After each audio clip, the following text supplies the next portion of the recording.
Friends, welcome to అత్తా కోడళ్ళ వంటలు.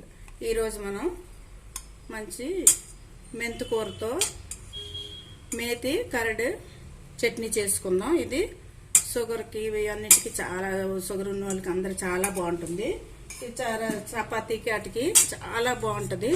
పిల్లలు కూడా మెంతి ఆకు అవి తినరు కదా, ఇలా మనం చేయడం వల్ల వాళ్ళకి తెలీదు, టేస్ట్ బాగుంటుంది. అందుకోసం మేతి కరడ్ చట్నీ చేసుకుందాం. దీనికోసం ఒక స్పూను గీ వేసాను, మిరియాలు ఒక స్పూను, జీరా ఒక హాఫ్ స్పూన్ వేయండి, టీ స్పూన్. ఇది జస్ట్ వేపేసి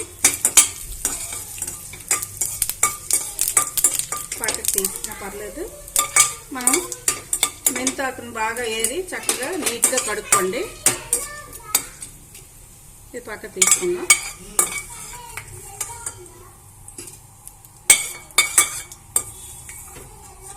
ఇప్పుడు సీజన్ కదా, శీతాకాలంలో మెంతి ఆకు చాలా బాగుంటుంది, టేస్ట్గా ఉంటుంది, ఫ్రెష్గా ఉంటుంది. ఒక కట్ట వేసుకుంటే సరిపోతుంది. ఒక 200 గ్రాములు పెరిగి ఒక కట్ట వేసుకోండి. సిమ్లో పెట్టి కొంచెం వేయించుకుందాం. ఇలాగా బాగా వేయించుకొని కొంచెం ఆకు మగ్గాలి. మగ్గిన తర్వాత చల్లారి పెట్టుకొని మనం ఇది ఆకు జీరా మిరియాలు కలిపి మిక్సీ చేసుకుందాం. కొంచెం వాటర్ వేసి పేస్ట్లా చేసుకుందాం. ఇది కొంచెం మగ్గితే బాగుంటుంది.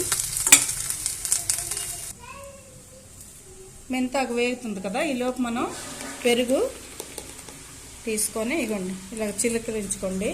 కొంచెం వాటర్ కావాలంటే వాటర్ వేసుకోవచ్చు, చిక్కగా ఉండాలంటే చిక్కగా, ఎవరికి ఎలాగ ఇష్టమైతే అలా చేసుకోవచ్చు. టేస్ట్ తగినంత సాల్ట్ వేసుకోండి. అలా కొబ్బరి తీసుకొని ఒక 3 స్పూన్స్ కొబ్బరి కూరు వేయండి, చాలా టేస్ట్గా ఉంటుంది. దీనివల్ల మనకి అది మెంతి ఆకు చట్నీ అని కూడా తెలియదు ఎవరికి, టేస్ట్ బాగుంటుంది. సరిపోతుంది, ఎక్కువ అక్కర్లేదు, కొంచెం చేసుకొని చాలు. ఇది కలుపుకొని పక్కన పెట్టుకుందాం. ఇది మెంతాకు మగ్గింది కదా, పొయ్యి ఆఫ్ చేసుకుందాం. ఇది చల్లారుతుంది. చల్లారేలోపు ఇదిగోండి మనం వేయించి ఉంచుకున్న మిరియాలు జీరా వేసుకున్నాను. ఇది కూడా చల్లారిన తర్వాత ఈ మిక్సీలో వేసుకొని కొంచెం వాటర్ వేసుకొని పేస్ట్లా చేసుకుందాం. సాల్ట్ కలిపాం కదా, ఇప్పుడు మనం చేసిన పేస్ట్ ఉంది, ఇగోండి ఇలాగా మెత్తగా పేస్ట్ చేసుకుంటే ఇది వేసుకోవచ్చు. ఇందులో వేసుకోవడం ఇంకేం లేదు, చాలా టేస్ట్గా ఉంటుంది. మిరియాలు జీలకర్ర మెంతాకు పేస్ట్ కొంచెం వాటర్ వేసి ఇలా పేస్ట్లా చేసుకోండి, చాలా బాగుంటుంది.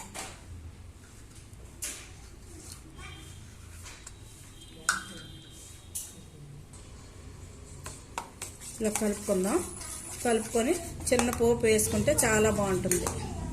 చూసారు కదా, కలర్ బాగుంటుంది. కొబ్బరి వేయడం వల్ల కమ్మగా ఉంటుంది, పిల్లలు చాలా ఇష్టంగా తింటారు. ఇప్పుడే మన సాల్ట్ కూడా చూసుకుంటే, నేను వేసిన సాల్ట్ సరిపోయింది. టేస్ట్ చూసుకొని పోపు కళాయి పెట్టుకొని ఒక స్పూన్ నెయ్యి వేసుకోండి, ఎక్కువ అక్కర్లేదు. కొంచెం వేడెక్కాక ఒక హాఫ్ స్పూను ఆవాలు, కొంచెం కరివేపాకు వేసుకొని చాలు. జీరా మనం ముందే తిప్పాం కదా, ఇంకే పోపు అక్కర్లేదు.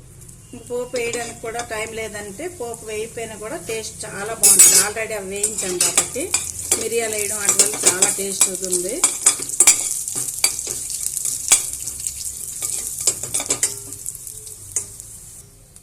పోపు వేగింది కదా, అందులో వేసుకుందాం. ఇలా పోపు వేసుకోండి. నేతితో వేసాం కదా, మంచి స్మెల్ వస్తుంది. టేస్ట్ అయితే చాలా బాగుంది. రోటీతోటి చాలా బాగుంటుంది. నైట్ రోటీస్ తిన్న వాళ్ళకి, మనం బాక్సులకు కూడా రోటీలు కొంతమంది పెడతారు. ఇది బాక్స్లో వేసేసి రోటీ వేరే పెట్టామంటే చాలా బాగుంటుంది. ఇదేంటి అని ఎవరికి కూడా తెలీదు, టేస్ట్ అంత బాగుంది. ఈ వీడియో మీకు నచ్చినట్లయితే షేర్ చేయండి, లైక్ చేయండి. కొత్తగా చూసే వాళ్ళైతే సబ్స్క్రైబ్ చేసుకోండి. Okay, thank you for watching.